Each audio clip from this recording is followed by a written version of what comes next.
Part 2 of the single leg kettlebell deadlift. So this is one of our favorite ones to do. We give this out all the time. We're going to show you the progressions that we like to use for that. If you haven't seen the first video, check it out. It's a great place to start.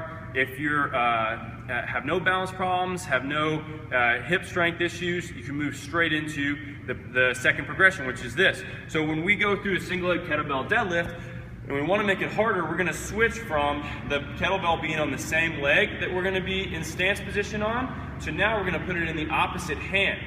When we put it in the opposite hand, what we've now done is we have to counterbalance that weight shift with the side of the hip.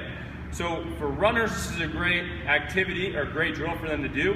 The reason why is it's essentially jumping from one leg to the other, and hip control is huge for us to maintain both knee and foot position downstream. Same thing, you can do this with no shoe on, you can do it barefoot, and we can start working on foot strength development as well as we're in a single leg stance position as we go through this. So, opposite arm, we're going to stand on one leg, we're going to load that hip back until we feel like we have hamstring tension. We're going to lower ourselves down, back is flat. Hold that for a second, come on back up. Here's what we don't want to see. I don't want to see your pelvis turn to the side, so as I come down, I don't want you to do this in order to complete the task. The other thing is I don't want your foot to turn out. So as I come down to this position, I don't want to be here. If anything, fully internally rotate that hip to stop you from doing that, okay?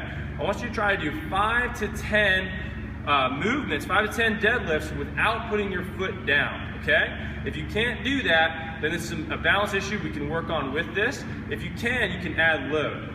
The last variation of this, the harder variation of this, is adding a little bit of speed and power at the end. So we can load down to that position. Once we're down there, we're gonna quickly pop that hip through and finish in that top position. So think hip extension. We're gonna go down nice and slowly, load the hamstring, and pop that hip through, okay? Try not to put that opposite foot down the whole time. So that's the second progression. Give it a try, guys. Let us know what you think.